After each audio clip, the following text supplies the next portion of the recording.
Hello Mzansi, my name is Itumeleng Selepe and welcome to your favorite sports talk show, The Drawing Board. A talk show whereby we get to sit down with sports industry game changers and have conversations with them and just draw in some insight regarding that specific sport that we'll be talking about that day. Now today we're talking all things boxing. I'm sitting down with Shereen Hunters, who's the CEO of Hunters Group. She's also a boxing promoter, award-winning for that matter, and she's also the secretary for the Gauteng Boxing Promoters Association. Thank you so much for making time today, Shereen. Thank you, and thank you for having me on your show. It's an absolute privilege. Thank you. So you've got vast of corporate experience, right, in promotion as well as marketing. Yes. But in terms of being a boxing promoter, because you've been like in brand management and all of that. Yes. Just specifically being a boxing promoter, how did it all start? What were you doing when you started like 7 years ago to the magnitude of the work that you're doing right now? I mean, you're award-winning. Absolutely. Look, I think there's a huge advantage that I come out of corporate South Africa. I worked for a Bidvest-owned company for 15 years before I started my own business. So a lot of what I learned in terms of corporate South Africa and commercial business, I learned while I was working for another company, and I think that's important. I didn't leave school, study, and start my own business. I gave myself 14 years in corporate to get to understand the foundations of business. I did a lot of work that I was paid for in that time, but I also did a lot of work that I wasn't paid for in that time.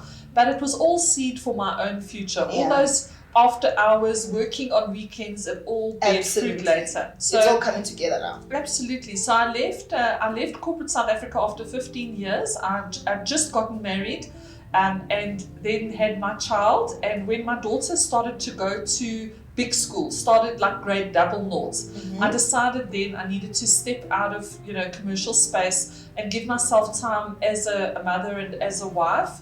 I think this is very important because a lot of women try to do everything, and I was very clear, you can't do everything. You must choose different seasons of your life. So I started off very small in my own business, but using the experience that I had out of corporate South Africa, I stayed doing the same thing but for myself, and I started my first brand management agency 10 years ago. I now have 2 agencies. And I just started small, working mornings only, doing business, and word of mouth, people started to hear I was working for myself. And I was very fortunate that through word of mouth, and because people knew me out of corporate South Africa, I organically added customers to my agency. Then about 7 years ago, my late husband, who's passed away, was coaching boxing as a side hobby, I want to say. He had his own business, but he coached, very passionate about boxing. He was a boxer. And he approached me and asked me if I would consider becoming a promoter, because it's difficult. Boxing is very ring-fenced in certain industries. You find very strong collaboration. Certain managers and coaches and gyms work with certain promoters. So getting his boxers onto bills was quite difficult. And one of his friends suggested him, why don't you ask your wife if she would then be a promoter? Then basically you can host tournaments and you can facilitate your own boxers. Initially, when he asked me, I said no. I'm very anti-fronting and very much for the empowerment of women. So initially, when he asked me, I thought, well, there's no way I'm going to get a license and somebody else do the work, because that would be fronting. So I said, no, I'm not going to do that. He said, well, you can do it. You've got the skills. So I said, okay, well, let me go and do a bit of research and see what it is to be a promoter, because if I get the license, I'm doing the work. And he said, by all means, which I did. I went and I did my homework. I went and looked at what promoter does. And I was very pleasantly surprised, because I realized then that being a promoter is actually what I've been doing for the last 25 years. Absolutely. Exactly. It's still Hosting events, marketing, building the brand, marketing. And when I realized that I have most of the skills required to become a promoter, I then said, okay, that's fine, I will get my license. So let's say I had 80% of what it required. The other 20% was very technical knowledge about the specific industry, and I knew that was going to take work. So I immediately started volunteering. I volunteered to work pro bono as a member of the Gauteng Boxing Promoters Association. I started helping other promoters and started doing free work for other promoters that I could learn from, so that they could teach me about boxing. My husband was very busy with coaching, so he wasn't worrying about the promoting side. And so for a few years, I learned from other promoters as well. And then you put that together, my 25 years in corporate, plus a lot of mentorship within the boxing fraternity, and here we sit today. Unleashed Combat Sports and Events, now 7 years old. It's actually quite interesting that we've got someone who's behind the scenes, like in terms of boxing, because I think we tend to look at things at face value. Yes. Like people just want to focus on being on the ring, being fighters, being boxers. Yes. But there's actually so many opportunities that you can do behind the scenes, like being a referee, being a boxing promoter. I mean, what are some of the opportunities that people are actually sleeping on? No, it's huge. I mean, if you think about it, to put together a tournament, it requires 20 different stakeholders. One is the boxers that are in the ring. They are one of 20 people that you require. If you just look at the ring by itself, you've got the boxers, you've got the referee, you've got the timekeeper, you've got the officials, you've got the doctors, you've got the paramedics, you've got the camera crew around the ring. I mean, that's already 7 people that broadcasters, guys, commentators. Sure. So around the ring, there is this huge supply chain of people that boxers need so that they can fight. And that has been my message to girls and women in South Africa. Don't look at boxing and just think, well, I have to box to do boxing. No, you can come in at many different positions into the boxing space. There is room for you. So we've got wonderful female referees in this country. We've got paramedics that are females. I would love to see a female doctor. At the moment, we only have male doctors. But there's no reason why a female doctor can't be ringside. From a marketing point of view, women run very strong in terms of promoting sport. We are excellent in building corporate and commercial relationships. We understand sponsorship.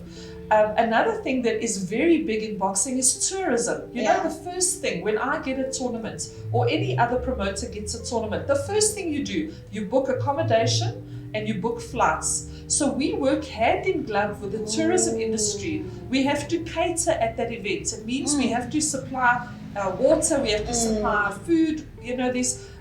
We try through the association and even with my own events that when we have suppliers that must supply that event, we take women-owned businesses. So the lady who does the food for all our boxing events in the association, it's a woman-owned business. So there is a huge amount of opportunity around sports events in general, and women really need to step into that space. You don't have to be a man, you don't even have to be competing. There's plenty opportunity to earn money and empower yourself in boxing and in all sports codes. Wow. So what would you, from the time you started, right, what would you say it's something that continues to be a challenge and a hindrance in terms of drawing in the numbers, the public, and running successful, consistent tournaments in boxing? I think there are different obstacles at different levels. So I think as a woman, one of the biggest challenges that we need to overcome is that women need to believe there is room for them in sports. Yes. It starts with you, number one. I think that's probably the first obstacle. So that's why this information is so important, to get it out to the broader community so that women sitting at home today watching this, hello, I can cook, I can bake, I can supply bottled water, I can sew outfits for the ring girls, I can print tickets. There's like this huge opportunity. And that woman then needs to approach promoters in boxing and say, this is the service that I offer. Can you make room for me, or can I have at least an opportunity to quote? So I think that's one of the first hurdles. In terms of the public, I don't really think there's a problem with the public. The public want boxing. They do. The viewership numbers are very good when boxing is broadcast on TV. It compares very favorably with other sports codes. And there was an obstacle a few years ago, but we've by and large overcome that, where broadcasters were not giving boxing space on television. I must say, nowadays you're seeing boxing on television on all the channels. So a lot of channels have started opening up to boxing post-COVID. So that's gone a long way to improve boxing visibility for the public. The next big hurdle now is we need corporate South Africa to come on board and to advertise during boxing tournaments, because it gets the numbers in terms of TV. We just need to educate corporate South Africa that actually, if you have a brand that aligns with boxing, so if you have a brand that speaks about being committed and being fierce and being competitive. If you can align that brand with boxing, then there's a wonderful space through television for corporate South Africa to come and advertise while boxing is on TV. Sure. And what would you think are some of the administrative factors that should be looked at boxing South Africa level in order to drive the progression of transformation to take back boxing to its glory? Yeah, there's so much work at an administrative level. I think one of the big problems that our regulator sits with is a law that is outdated. The Boxing Act and the boxing regulations are very outdated. Sure. And this is not just a problem for boxing in South Africa, this is a problem across the board. I was sitting in a meeting earlier this week in a completely different sector. They're having exactly the same problems that we're having in boxing. I think it was with the Johannesburg Chamber of Commerce. We were busy talking to the mayor's representative about the problems they're having in the municipality, and she spoke about laws and policies that are outdated. Yeah. So unfortunately, this is a problem that we're having at the higher levels in terms of administration and governance in our country, laws that need to be updated, policies that need to be updated. Yeah. And I think our regulator is sitting with the same problem. So it causes a lot of conflict in the sport because what's happening in real day is not speaking to how it's written in the law and in regulations. I'll give you an example of that.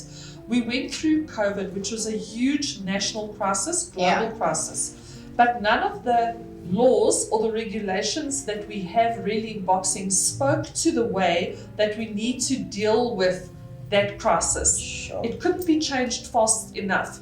And so when things start to fall apart at an operational level, it left a lot of grey area and it caused a lot of conflict, not only between the stakeholders in boxing, but even between the regulator and the stakeholders, because the regulations were not updated while we were going through the crisis. Yeah. Now you're trying to deal with things post-crisis, for things that happened during the crisis, for which there was no rule, no law, and no policy. So that has caused its own problems. I think that's probably one of the big challenges at a high level in terms of authority. I think the next thing is the huge problem about the exclusion of women in boxing, because again, our acts and our regulations don't speak to the inclusion of women, which doesn't stipulate the governance, governance it speaks structures across the board. Oh. You know, it speaks about boxers. Yeah. There's nothing that says you must do this for women or this is how. So there's no clear plan in terms of the transformation or the transitioning of women into the sport, which was very clearly historically written for men in boxing without the consideration of women. So small things like how women present at a weigh-in, what they wear in the ring, their change rooms at a tournament, none of this is regulated. You know, these are things we have to sort out at an operational level where it's at. Yeah. At best, you can get a memo that says, please make sure, and I don't even think I've seen it, that you have to make provision for women to have their own change rooms. So sometimes you get women changing for boxing in the same change room where men are changing. Wow. So there's lots of little things that need to be considered. There's a huge amount of work. Yeah, there's a lot of work that still needs to be done. Eh? Yeah. Sure. Do not go anywhere. After the break, we're still sucking in some insight from Shereen. Do not go anywhere, please.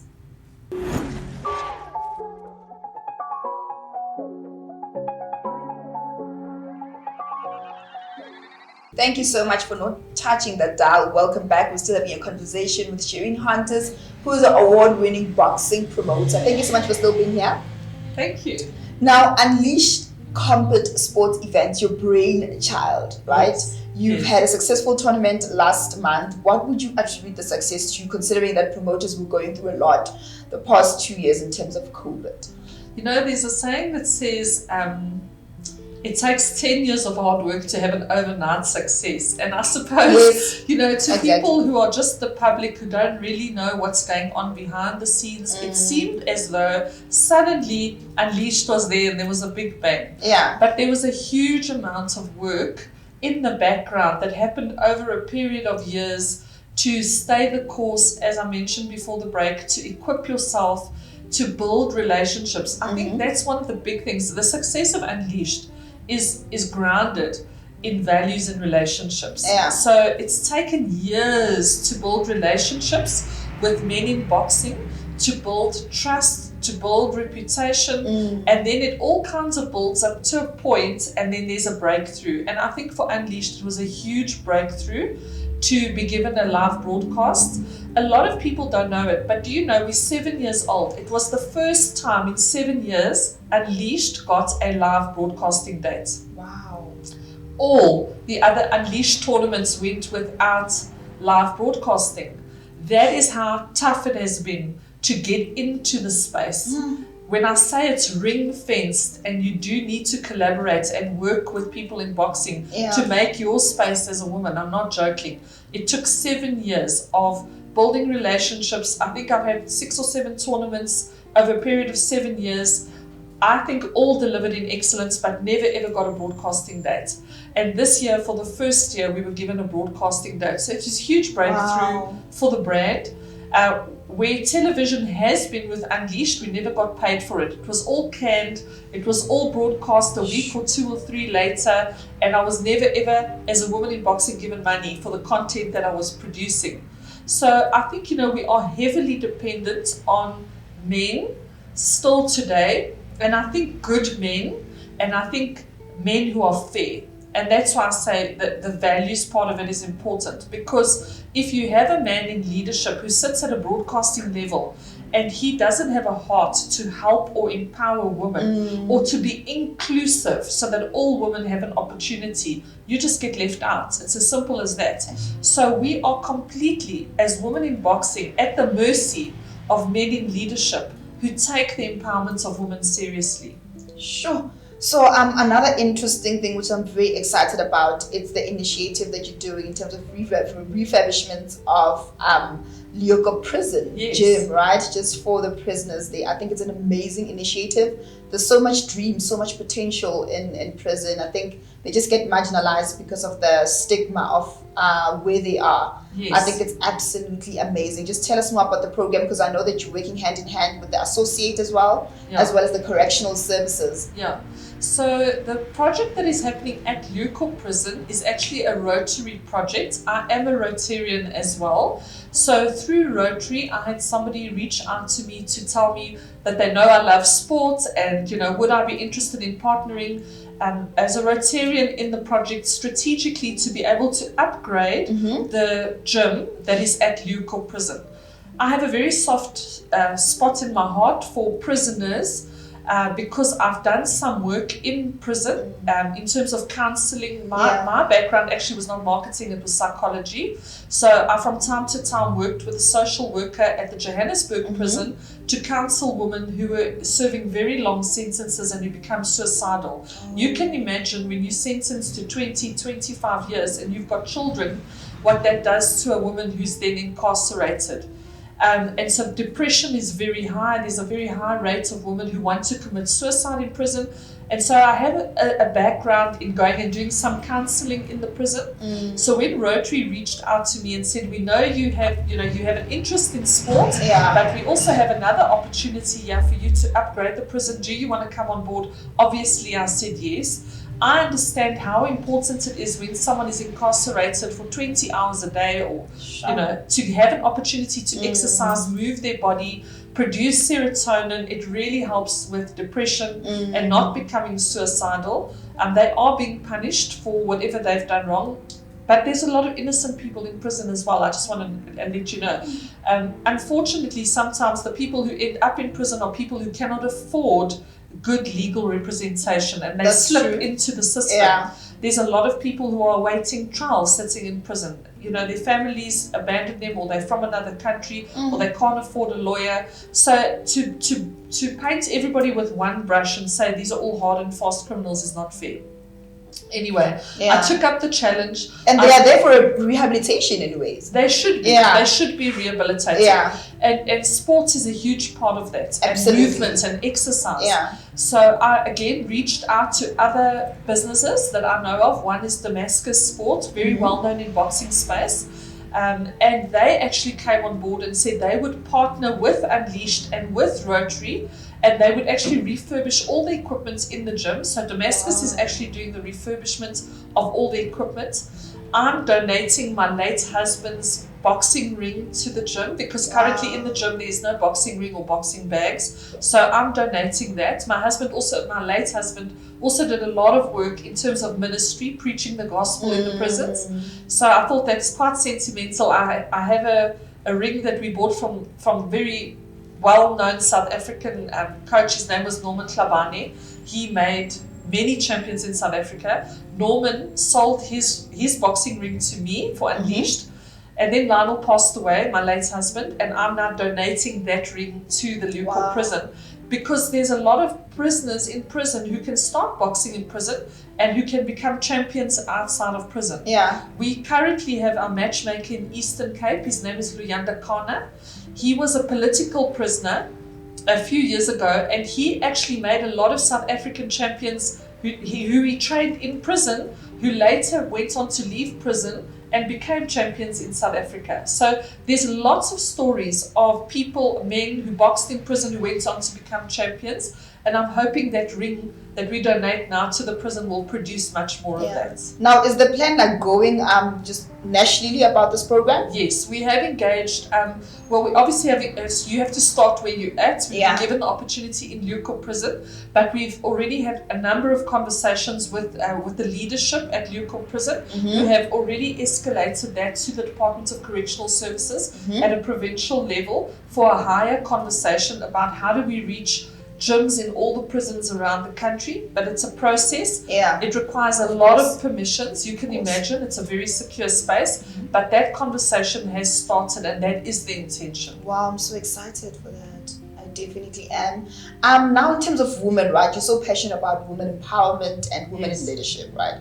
And the inclusion of women in sports. Let's speak about boxing women's program that took place last year after so many years of being stagnant. It was successful last year, of which I had hoped it would just be women boxing, but unfortunate circumstances took place and we found men in the ring as well. But it's okay, we move on. For this year, this month, it's Women's Month, can we look forward to another tournament as well? Absolutely not. Unleashed is not doing a tournament now in August. We've just done one in July. It's quite difficult to do them back to back. But if you look at the national footprint, you can see Durban, Natal, they are having a tournament. Eastern Cape are having a tournament. So other provinces that are funding and financing women boxers, I think you'll see that every August. So, it moves around the country, and I think at the end of the day, it doesn't really matter in which province the boxing is happening. What is nice is regardless of the province that you're in, you can move the boxers around. So when we have tournaments in Gauteng, we bring boxers up from different provinces, and the same will be when the other promoters are having tournaments for women. They will have it in their provinces that are hosting, but it doesn't mean that Gauteng is excluded. So are we seeing women tournaments now in August? We definitely are.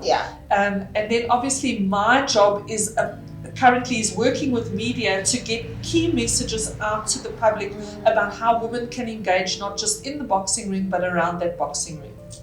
Wow, that's amazing. I'm excited for women, guys. August 2022. Look forward to our women's boxing tournament. So you were a boxing promoter as well as a general secretary for Gauteng Boxing Association, right? So basically like a stakeholder in the boxing industry.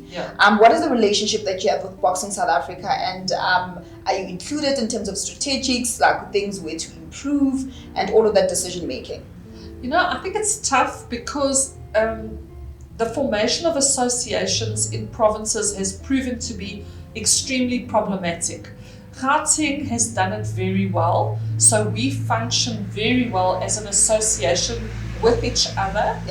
We have the teamwork, collaboration, and I think over the period that we've been together, we've shown the fruit of collective and collaboration. It's been a bit more difficult in the other provinces, and I think there's different reasons for that. Gauteng has a lot of promoters, so when you have a big pool of people to choose from, it's easy to put an association together. It is voluntary, but if you have 20 promoters, to put 10 together for an association is easier. You can imagine in some of the smaller provinces, they might have 1 or 2 or 3 promoters. It's not so easy to put an association together. So, and then in other provinces, maybe there are maybe the promoters don't work so well together. They have different interests. So it's been tough as an association in Gauteng because we are one association in 9 provinces that is functioning in a healthy way. I think that makes it tough for the regulator as well, because it's actually written into the law that the regulator has to help with the formation of associations in the different provinces. And I think that's what they lean towards. I don't really know what their strategy is about the formation of associations. That is obviously not disclosed to us as Gauteng. But I would imagine that at a BSA level, they are looking at how to help other provinces form associations. Yeah. And there must be some kind of campaign in those smaller provinces where there are not many promoters to get people to get their promoting license. The single biggest challenge, and I know it now after serving 5 years in the association, it's expensive.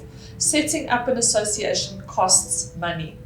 Unfortunately, there's no financial support at a provincial level for the formation of an association. Yeah. So what it requires then is you need business people in boxing to form that association. You need office space, you need telephones, you need Wi-Fi, you need printing, you need meeting room, boardroom space. Now, even though you may have promoters in other provinces, it doesn't mean they have business premises or they have capital. Wow. So the formations of associations is problematic because it must be self-funded. So the money must come from the members. Now, again, the success of Gauteng is we sit in the financial hub of the country. Gauteng is a lot of businesses, business people, and the promoters in Gauteng, almost all of us have our own businesses. That is a very different landscape, you can imagine, to maybe Mpumalanga or Eastern Cape or Northwest, where we have a promoter who's sitting with a promoter's license, but they don't have their own business. They might not even have a job. They might be unemployed, but they've bought a license from BSA. Sure. So how do they fund that association? It's very, very, very difficult. Without a level of support from government or corporate or having 1 or 2 or 3 business people with licenses in your provinces, it's impossible. Wow. This is why we do what we do, guys, to have conversations and dig deeper into the issues, guys, from grassroots level. More after the break. Do not go anywhere.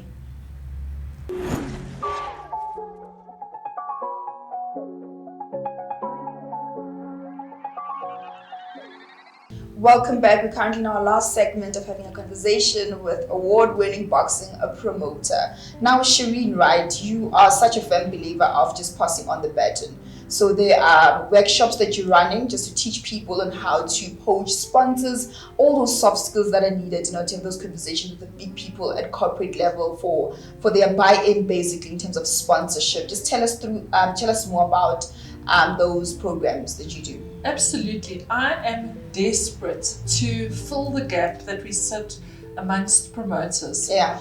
We have a challenge in the system in that if you want to become a promoter, you don't have to have any qualifications. Nothing. Sure. You don't have to have a matric or even a grade 10. You don't even have to show that you have literacy skills. There's a zero base for becoming a promoter. You literally buy your license from PSA and you must have a registered company and a tax clearance certificate. So any person can go to SIPSI, register a company, and buy a license. No technical requirements. At the moment, there is 0 qualifications required. That causes enormous problems in the space of promoting because unfortunately, people buy the license they can be used for fronting. So one person buys the license, but the person who's actually doing the business is completely exploiting the person who has the license, which is a huge problem. So that is a problem because they're not qualified to do the job and they don't even realize they're being used. They have the license, but they're not making any money out of that license. That's number one. So that's a massive area of exploitation of people who are uneducated, who don't understand the boxing landscape and don't understand that they are being exploited. They are completely innocent victims. Number one. Number two, we have people who don't understand how to put a tournament together and they don't understand where to get funding or how to access the funding.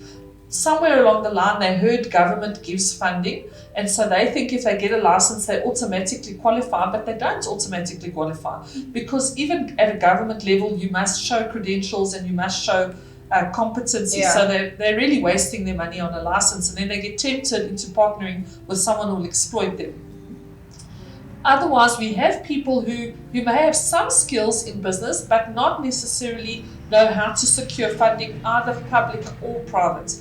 This is a huge frustration. It causes so much fighting, because when one person keeps getting funding, whether they're securing corporate or government, then you have a lot of people saying, oh, it's unfair, it's unfair, it's unfair. It's not unfair. The problem is the person who has got the highest competency, who can show their credentials, who can show their qualifications, obviously they are repeatedly successful in securing funding. So it's not unfair. So, you can look at this landscape and say, well, I'm going to do nothing about it and I'm happy because I can qualify and I can secure the funding, and, to heck with everybody else. Or I'm a humanitarian at heart. I say, you know what, let me teach people who've got a license how to do it, because somebody has to teach them how to do it. I've had this conversation many times. Whose job is it to teach someone to do their job? Is it their responsibility because they got a license? Is it the regulator's responsibility because they issued the license? Whose responsibility is it? And while everybody wants to argue about whose responsibility it is, I just thought, you know what, I know how to do it. I've got nothing to lose by teaching other promoters how to secure funding. I do it pro bono, I help them, because at the end of the day, you know what, I believe the way you treat other people, it all comes back to you anyway. Yeah. There are so many companies in the country who want to sponsor a sport. They are looking for sports to sponsor. So by me teaching somebody else how to get a sponsorship, it's not going to take anything away from me. Yeah, you're growing the sport actually. Of course, you're growing the sport, you're a good person and you're making a difference. And, how many tournaments can I do a year? If you're lucky, if you're a good promoter, maybe you get 4 or 5 broadcasting dates a year. I haven't got it, but I'm saying a good promoter could. But then what happens to the other 50 weeks of the year? It must go to other people. But those people are not qualifying. Yeah. So we have to help each other in the space of sport. If I've got skills and can help somebody else, then in my mind, I've got nothing to lose. Absolutely. And if they get it, good for them. It's seed in the ground. I'm a Christian woman. I believe you must put seed in the ground for your own harvest. By me empowering and equipping other promoters, I've only prospered through it. Yeah, definitely. Now, speaking of marketing, right? How has marketing evolved now that we are in a digital space, to be specific, like with sports? It's huge. There is now more than one way to skin a cat. In the old days, you used to listen to boxing on the radio. Then you listen to boxing on the radio and you can watch it on TV. Yeah. Now you can listen to boxing on the radio, watch it on TV, or it can be streamed. And streamed is much more affordable than television. Yeah. Anybody can build an audience online if they commit to it. It does require skills, but you can build up big audiences very quickly. So I think there is a huge opportunity through digital broadcast or digital streaming. But again, it's not as simple as saying, well, I've got a camera and I can stream. You need certain equipment, you need sound, you need skills in terms of marketing on how to build an audience. When you get to audiences of 30, 40, 50,000, you can really monetize those audiences and monetize your content. But it definitely is a massive opportunity for people in sport. Oh, absolutely. Now, Shereen, just in closing, right? You've been doing this for a couple of years, and I definitely do believe that there's a vision behind it. What is the end goal? I think the end goal is legacy. It must be that. Wow. Do I want to be a top promoter in the country? I think that goes without saying. Everything that I put my heart into, I always want to do it in excellence. But I think for me, it is much more important to build a community that collaborates with each other, that there's a spirit of unity. That's really, at the end of the day, my dream. My dream is to see people working together in boxing so that boxing in South Africa can go to the next level in my lifetime. I would love to see that. It's not so much just about building Unleashed. Yes, you can build your brand, and yes, it might affect your little ecosystem, your direct employees, your family, your friends, maybe the people you contract, and that's fine. But I believe I carry a far greater vision in my heart for the country. I love South Africa. I would love to see South African boxing go to the next level. And that's where I want to see myself. I want to see myself in my lifetime as one of the women that made a difference in boxing in South Africa in my term of service. Wow, thank you so much, Shereen. From one woman to another, thank you for your spirit of giving and just wanting to see other people being elevated. I do believe that somehow you'd probably like define success. I've never had you define success, but I think you would define success as not just walking through the door, but how much you've let other people walk through the door that you've walked through. Thank you so much for your time today as well. Absolutely, thank you very much. Well, then, guys, once read a quote that says that I long for a day whereby we do not celebrate women in leadership, but it just becomes a norm. It's just one of those. Thank you so much for joining us today in spirit of Women's Month. Have an amazing one. Let's take care of each other. As Shereen mentions, it all starts in the psychology. Believe that you can do it. See yourself there. Then as time goes by with progression, you will get the buy-in of the people that are already there at the top. Thank you so much for joining us today. My name is Itumeleng Selepe, and goodbye.